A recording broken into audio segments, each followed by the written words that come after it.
अस्सलाम वालेकुम, मेरा नाम है शहजाद बख्त और हम सीख रहे थे MS Word 2007। आज के लेक्चर में हम वहीं से बिल्कुल स्टार्ट लेंगे जहाँ से हमने लास्ट टाइम एंडिंग ली थी। हम पढ़ रहे थे इंसर्ट मेन्यूज़ और हम बनाना सीख रहे थे टेबल्स। तो टेबल्स बनाने के बहुत सारे नए तरीके होते हैं। हर सॉफ्टवेयर के अंदर डिफरेंट तरीक़ों से कोई भी एक काम किया जा सकता है, इसके अंदर भी बिल्कुल किया जा सकता है। जब आप इंसर्ट मेन्यू पर क्लिक करेंगे तो यहाँ पर आपको एक सेक्शन नज़र आएगा टेबल्स के नाम से। जब आप इसे ड्रॉप डाउन मेन्यू को सिलेक्ट करेंगे तो कुछ ऊपर खाली एम्प्टी बॉक्सेस बने हुए आपको दिखाई दे रहे हैं और उसके अलावा कुछ इंसर्ट टेबल, ड्रॉ टेबल और एक्सेल स्प्रेडशीट और उसके अलावा क्विक टेबल के ऑप्शन है।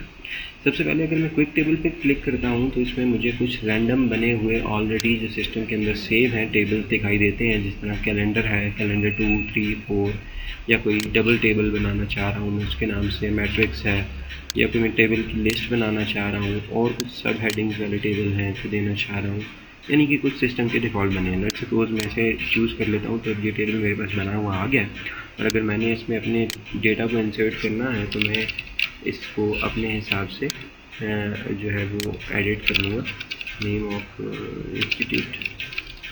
तो मुझे जो भी डिटेल चाहिए मैं उसे अपने हिसाब से बिल्कुल सारी डिटेल को एडिट कर सकता हूँ ईजीली और मैं इसे चेंजिंग कर सकता हूँ यहाँ से ऑलरेडी बने हुए टेबल में। लेट्स सपोज मुझे वापस आ जाते हैं इस ऑप्शन पर और दोबारा टेबल पर क्लिक करता हूँ तो एक ऑप्शन है मेरे पास ड्रॉ टेबल के नाम से। एक्सेल स्प्रेडशीट की पहले हम देख लेते हैं। इसको बनाने के लिए आप स्प्रेडशीट पर डेटा को एंटर करते हैं और इसके बाद कोई भी टेबल जो है वो आपके पास ईज़िली बन जाता है। लेकिन चूँकि हम जब स्प्रेडशीट पर काम करेंगे तो आपको ज़्यादा आसानी होगी वहाँ इसकी निस्बत टेबल बनाने में, तो हम इसे उस सेक्शन में डिस्कस करेंगे जब हम एक्सेल पर काम करेंगे। लेट्स सपोज मैं इसे डिलीट करता हूँ और अगले ऑप्शन को देखता हूँ ड्रॉ टेबल। ड्रॉ टेबल का मतलब है कि मैं अपने हाथ से की मदद से कोई भी टेबल को ड्रॉ कर सकता हूँ, चाहे जितना भी चाहूँ। लेट्स सपोज मुझे इतना टेबल चाहिए, इसके बीच में मुझे यहाँ से रो चाहिए, ये कॉलम चाहिए, ये रो चाहिए, फिर मुझे ये कॉलम चाहिए, फिर मुझे ये फुल कॉलम चाहिए, तो मुझे ये हाफ कॉलम चाहिए, तो मुझे यहाँ पर एक लाइन ड्रॉ करनी है, यहाँ पे करनी है। जिस तरीके से चाहूँ मैं इसके अंदर एडिटिंग जो है वो इजीली कर सकता हूँ, मेरे लिए बहुत आसान हो जाती है और मैं अपनी मर्ज़ी, अपनी चॉइस का जो टेबल है वो ड्रॉ कर सकता हूँ या डिज़ाइन कर सकता हूँ। तो जिस तरह मेरी नीड है मैं उसके हिसाब से टेबल बना के बिल्कुल उसमें खूबसूरती की तरह उसमें काम कर सकता हूँ। इसके अलावा दूसरा ऑप्शन ये है, जब आप इंसर्ट के ऊपर क्लिक करते हैं तो टेबल के ऊपर कुछ आपको ऑलरेडी बने हुए बॉक्सेस जो है वो दिखाई दे रहे हैं। इसका मतलब ये है कि जब भी आप किसी टेबल को यहाँ पर इंसर्ट करना चाहेंगे, फॉर एग्जांपल लेट्स सपोज, तो आप यहाँ ऊपर वाली दी हुई रो में से हॉरिजेंटल जो भी रो होती है उसे रो कहा जाता है टेबल के अंदर, जो वर्टिकल होता है उसे कॉलम कहा जाता है। हॉरिजेंटल रोज़ को कितना ऐड कर रहे हैं आप एट अ टाइम जो है यहाँ से 10 ऐड कर सकते हैं। आप काउंट करें तो नीचे दिए गए हुए टेबल के अंदर 1, 2, 3, 4, 5, 6, 7, 8, 9 और 10 रोज़ हमारे पास अवेलेबल है। इसी तरह मैं अपनी मर्ज़ी के कॉलम्स को ऐड करना चाह रहा हूँ तो मैं बिल्कुल अपनी मर्ज़ी के कॉलम्स को भी ऐड कर सकता हूँ, या मैं रोज़ या कॉलम को अपनी मर्ज़ी के ऐड कर सकता हूँ। हॉरिजेंटल रो है, लेकिन जब आप हॉरिजेंटल रो में जिसको ऐड करते हैं तो आपके पास कॉलम्स ऐड होते हैं, इस बात का ध्यान रखिएगा, रो ऐड नहीं होती। लेट्स सपोज आप यहाँ पर दोबारा इंसर्ट टेबल के ऑप्शन में आए और यहाँ से अब जब आप इधर कॉलम पर क्लिक करेंगे तो ये आपके पास रोज़ ऐड होती है, यानी एट अ टाइम आप 8 रोज़ को ऐड कर सकते हैं। 1, 2, 3, 4, 5, 6, 7, 8 रोज़ जो है आप ऐड कर सकते हैं। इसी तरह आप अगर चाहें तो अपनी मर्ज़ी का कॉलम जितने रोज़, लेट्स सपोज मुझे 5 रोज़ 5 कॉलम चाहिए तो मैं यहाँ से आकर इसे सेलेक्ट करता हूँ तो मेरे पास 5 कॉलम्स हैं इसके अंदर और 5 ही रोज़ हैं। 1, 2, 3, 4, 5 रोज़, 1, 2, 3, 4, 5 कॉलम्स हैं। इसी तरह मैं ऑटोमेटिकली यहाँ से बना सकता हूँ। एक और तरीका टेबल बनाने का ये है कि जब आप इंसर्ट पर क्लिक करते हैं तो आपके पास एक ऑप्शन है इंसर्ट टेबल का, जब इस पर क्लिक करें तो यहाँ से आप नंबर ऑफ़ कॉलम्स को डिफ़ाइन कर सकते हैं। लेट्स सपोज मुझे 4 नंबर ऑफ़ कॉलम चाहिए और 4 नंबर ऑफ़ रोज चाहिए, तो मैं यहाँ से इनको ऐड करके अपनी मर्ज़ी के कॉलम को ड्रॉ कर सकता हूँ।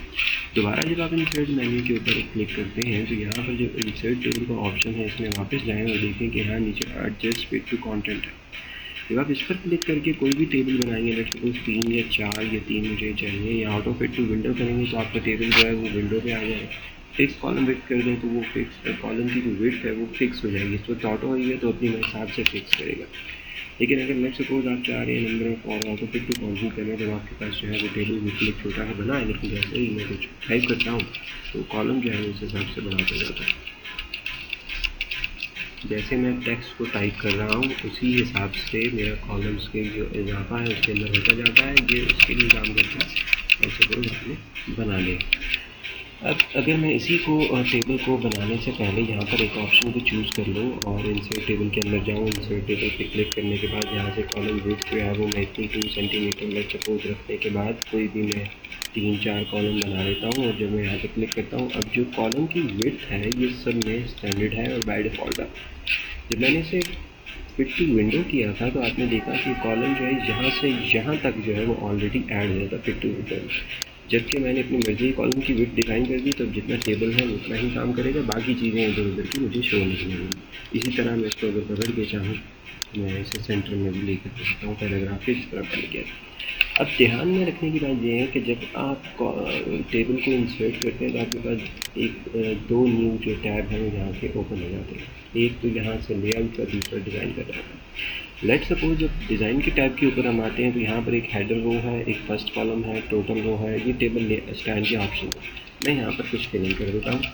नेम, सॉरी यहाँ से हम ऐसे कर लेते हैं सीरियल नंबर और उसके बाद नेम, उसके बाद रिज़ल्ट, उसके बाद रिमार्क्स। मैं यहाँ पर कुछ मैंने एडिटिंग कर ली है और मैं कुछ एडिटिंग यहाँ पर भी कर देता हूँ। अदनान, सॉरी मैं कुछ जस्ट रैंडम एडिटिंग जो है कर रहा हूँ, उसको मैं कॉपी कर लेता हूँ। सिर्फ आपको समझाने के पर्पज़ के लिए मैं यहाँ पे कुछ डेटा को इंसर्ट कर रहा हूँ। अदनान, काशिफ, मुर्तज़ा, रिज़ल्ट है 95%। और सपोज मैं इसे कॉपी कर लेता हूँ। टाइम की बचत करते हैं यहाँ पर सिर्फ आपको समझाने के लिए। काश और काश, ठीक।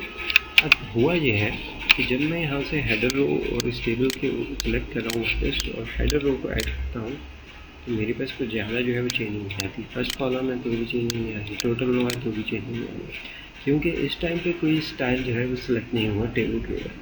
मैं यहाँ टेबल स्टाइल में से कोई स्टाइल अपनी मर्ज़ी का जो है वो चूज़ कर सकता हूँ। कोई जो मुझे पसंद है ऑलरेडी बने हुए स्टाइल के अंदर से मैं पिक कर सकता हूँ। यहाँ पर आप देखें ईज़िली जो है आपको ये चीज़ें यहाँ पर दिखाई दे रही हैं। मैं अपनी मर्ज़ी से यहाँ पे इंसर्ट कर सकता हूँ और चाहिए तो मज़ीद भी है, मैं वहाँ से मज़ीद भी ऐड कर सकता हूँ। देखिए बहुत खूबसूरत टेबल मेरे पास ऑलरेडी कलरफुल टेबल जो है वो बने हुए हैं। मैं उनको यहाँ से चूज़ कर सकता हूँ, अपनी मर्ज़ी के स्टाइल को चूज़ कर सकता हूँ, कुछ भी करना चाहूँ कर सकता हूँ। और टेबल चाहिए तो बिल्कुल वो और भी टेबल यहाँ पर मेरे पास मौजूद है। आप देख सकते हैं यहाँ पे मैं ईज़िली अपनी मर्ज़ी से अपनी चॉइस के टेबल बनाऊँ और मज़ीद टेबल देखना चाहूँ तो मेरे पास बिल्कुल मौजूद। लेट्स सपोज मैं इसे सेलेक्ट कर लूँ। अब यहाँ पे जो हेडर रो आपको दिखाई दे रही है इस पर चेक लगा हुआ है। इस पर अगर मैं अनचेक करूँ तो अब आप देखें जो हेड की रो है उसमें नॉर्मल टेक्स्ट की तरह के आपके जो भी टेक्स्ट है वो हो गया, बल्कि बोल्ड नहीं है। जब मैं हेडर रो पर क्लिक करता हूँ तो वो हेडिंग को जो आपकी टेबल की हेडिंग है उसे बोल्ड कर देता है और वो ज़्यादा विजिबल होती है आपको देखने में टेबल की खूबसूरती के लिए। इसी तरह फर्स्ट कॉलम को अगर मैं चेक करता हूँ तो उसमें भी यहाँ पर देखें फर्स्ट जो कॉलम आपको दिखाई दे रहा है अब ये अनचेक है क्योंकि तो ऑलरेडी हमारे पास नॉर्मल टेक्स्ट की तरह दिखाई दे रहा है, लेकिन मैं इसे हाईलाइट करना चाहूँ तो मैं इसे फर्स्ट कॉलम को बोल्ड कर दूँगा। टोटल रो को करना चाहूँ तो टोटल रो के नीचे एक लाइन जो आखिरी लाइन होगी वो बोल्ड हो जाएगी। उसमें ये होता है कि अगर आपने किसी चीज़ की टोटलिंग करनी है नीचे लेट सपोज तो उसको आपको एंड में रिकॉर्ड करते हुए आसानी रहती है। इसी तरह अगर आप चाहें लास्ट कॉलम यानी जो आपका आखिरी कॉलम है टेबल का वो भी बोल्ड हो जाए, रिजल्ट जो है आपके पास बोल्ड हो जाए तो वो भी आप कर सकते हैं। बैंडेड रोज़ का मतलब है, अब इसमें देखें यहाँ पर टेबल का जो मैंने फॉर्मेट चूज़ किया था, स्टाइल चूज़ किया था, उसमें रोज़ जो थी वो बैंड्स थे, उसमें लाइट ग्रे, डार्क ग्रे। अगर मैं चाह रहा हूँ बैंडेड रोज़ हो तो बैंडेड रोज़ होगी। अगर मैं इसे अनचेक कर दूँ तो सारे टेबल का कलर सेम ही रहेगा। अगर बैंडेड कॉलम्स कर दूँ तो वो भी इसी तरह की सिचुएशन बन जाएगी। जो मैंने टेक्स्ट को जिस तरह के टेबल को फॉर्मेट को सिलेक्ट किया था, अब ये कॉलम में देख सकता हूँ कि मेरे पास बैंडेड कॉलम है। अगर मुझे बैंडेड कॉलम नहीं चाहिए तो मैं इसे बिल्कुल छोड़ सकता हूँ। उसके अलावा टेबल स्टाइल्स हो गए। यहाँ टेबल स्टाइल के ऑप्शन को हमने देख लिया। अब शेडिंग पर बात करते हैं।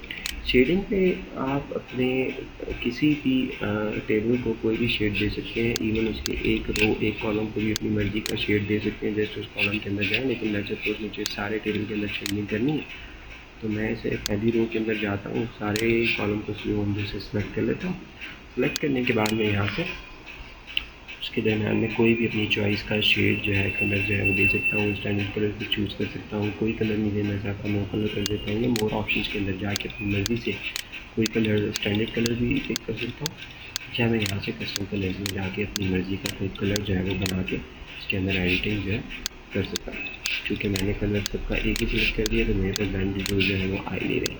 लेट सपोज वापस मैं चला जाता हूँ और मैंने टेबल बॉर्डर्स को देखता हूँ। टेबल बॉर्डर्स का मतलब है आप अपने टेबल में किस किस्म का बॉर्डर देना चाह रहे हैं, उसकी ये आउटलाइन कैसी हो, बाउंड्री लाइन कैसी हो, आप देना चाह रहे हैं कि नहीं। लेट सपोज आपको इनसाइड बॉर्डर चाहिए, यहाँ तस्वीर से आपको दिखाई दे रहा है तो आप इसे क्लिक कर देंगे। आप देखें इनसाइड बॉर्डर आपके जो है वो चले गए हैं कि लेट सपोज आप वापस इस पर क्लिक करें और यहाँ से आप इनसाइड बॉर्डर्स की जगह पर ये अब देखें आपको इनसाइड जो रोज़ के अंदर के कॉलम भी चले गए। यानी जिस हिसाब से आप बॉर्डर देना चाहते हैं आप इसे बैठ कर उसमें बॉर्डर जो है वो डाल सकते हैं।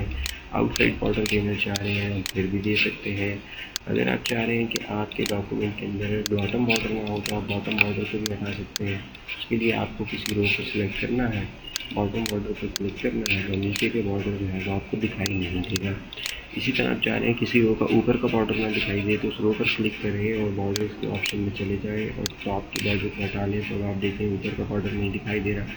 लेट सपोज आप चाहते हैं कि इस सेक्शन के अंदर आपके कोई बॉर्डर नहीं होना चाहिए तो आप इसे सिलेक्ट करने के बाद यहाँ से इसके अंदर से जो है वो नो बॉर्डर सेलेक्ट करें। अब इसके अंदर कोई बॉर्डर नहीं है, यानी आप बॉर्डर के हवाले से कोई एडिटिंग करना चाह रहे हैं अपने डॉक्यूमेंट में तो वो आप यहाँ इस सेक्शन के थ्रू कर सकते हैं। अब diagonal up border, diagonal down border, यानी आपको कोई टेढ़े बॉर्डर्स चाहिए, तिरछा जिसे हम उर्दू में कहते हैं, अगर आपको चाहिए तो भी आप सेलेक्ट कर सकते हैं। डाउन बॉर्डर को सिलेक्ट करेंगे तो बॉर्डर जो है वो नीचे की तरफ लगेंगे और इसी तरह अगर आप up border, diagonal up border को सिलेक्ट करेंगे तो बॉर्डर जो है वो ऊपर की तरफ आपके पास लगेंगे। इसके अलावा ड्रॉ टेबल का ऑप्शन जहाँ पर मौजूद है। व्यू ग्रिड लाइन्स, अगर आप ग्रिड लाइन्स देखना चाह रहे हैं अपने टेबल की तो आप यहाँ से देख सकते हैं। चूँकि आपके पास अगर बॉर्डर्स नहीं है, अगर आपने उनको हाइड किया हुआ है तो आप इजीली यहाँ से ग्रिड लाइन्स को देख सकते हैं। अगर ऐसा भी नहीं करना चाह रहे तो फिर बॉर्डर शेडिंग और उसके अंदर आके आप अपनी मर्ज़ी के बॉर्डर को डिज़ाइन करके उसको स्टाइल दे सकते हैं कि आपको बॉर्डर का स्टाइल कैसा चाहिए, डैशेस चाहिए, डबल लाइन चाहिए, ट्रिपल लाइन चाहिए, ये चाहिए। उसका कलर चूज़ करें, उसकी थिकनेस चूज़ करें, जो भी आप करना चाहें। कलर डिफाइन कर सकते हैं बॉर्डर का। ओके कर देंगे तो ये आपका बॉर्डर जो है वो अप्लाई हो जाएगा। अब चूँकि इसके अंदर आपको रोज़ और कॉलम की क्लियरली दिखाई नहीं दे रही, आपको ग्रिड लाइन दिखाई दे रही है, आप ग्रिड लाइन को बंद कर दीजिए। अब रोज़ कॉलम इसके अंदर नहीं है लेकिन आप चाहते हैं कि इसके अंदर ऑल बॉर्डर है तो आप ऑल बॉर्डर्स को भी एडिटिंग कर सकते हैं। अब चूँकि ऑल बॉर्डर जो थे वो आपने सारे इसी टेक्स्ट के लिए सिलेक्ट किए थे, इसी टेबल के लिए, तो जो भी बॉर्डर को ऐड करेंगे वो इसके अंदर इसी तरह से ऐड होता जाएगा। सपोज वापस आ जाते हैं और ये जो ऑप्शन यहाँ पर आपके पास अवेलेबल है ये आप जहाँ से इजीली जो बॉर्डर के ऑप्शन में जाके सेलेक्ट किए थे यहाँ से भी उनको इजीली पिक कर सकते हैं। फिर आप जिस चीज़ पर क्लिक करेंगे उसका वही फॉर्मेट आ जाएगा जो आपने किया। ड्रॉ बॉर्डर करना चाहें तो बॉर्डर को ड्रॉ भी कर सकते हैं। आप अपनी मर्जी का खूबसूरत से बॉर्डर कोई भी बना सकते हैं। इसके अंदर जितनी रोज जितने कॉलम चाहें डाल सकते हैं। ये एडिटिंग क्विक बॉर्डर के लिए है। अपने बॉर्डर पॉइंट एंड कलर को डिफाइन कर सकते हैं, जो कलर भी हो आप उसके हिसाब से एडिटिंग जो है करना चाहें कर सकते हैं बिल्कुल। और एक ही टेबल के अंदर बहुत सारी चेंजेस भी है वो कर सकते हैं। इरेजर का ऑप्शन है, ड्रॉ टेबल का वही ऑप्शन है जो आप यहाँ इंसर्ट मेन्यू में इजीली यहाँ से चूज़ करते हैं टेबल के अंदर आने के बाद और वहाँ से आप डायरेक्टली भी कर सकते हैं। इरेजर का ऑप्शन है, सपोज आपने किसी टेबल को बनाया है, किसी साइड के बॉर्डर को डिलीट करना है, किसी रो कॉलम को डिलीट करना है, जैसे उस पर क्लिक करें।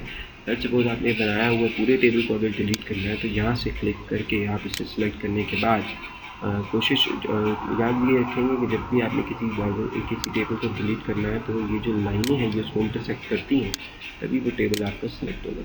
तो आप इरेज के इसमें और पैनल में अंदर जाकर तो उसकी आराम से उसके साथ उसको डिलीशन जो है वो कर सकते हैं और अपनी मर्ज़ी के बॉर्डर को चूज़ जो है वो कर सकते हैं, इरेज कर सकते हैं, चाहें तो मिटा सकते हैं। कोई भी चेंजिंग है वो उसके अंदर ईजिली कर सकते हैं। तो ये तो था टेबल के हवाले से। अगर इसके अंदर आपको कोई भी प्रॉब्लम हो तो आप दोबारा ज़रूर डिस्कस करें और इसकी बहुत सारी प्रैक्टिस करें घर पर। इस लेक्चर के लिए इतना ही। नेक्स्ट लेक्चर में हम मज़ीद ये पिक्चर टूल को समझने की कोशिश करेंगे कि हम कैसे बाहर से अपनी डॉक्यूमेंट के अंदर पिक्चर को इंसर्ट कर सकते हैं। उसके लिए मज़ीद लेक्चर्स को फॉलो करते रहिए। तब तक के लिए अल्लाह हाफ़िज़।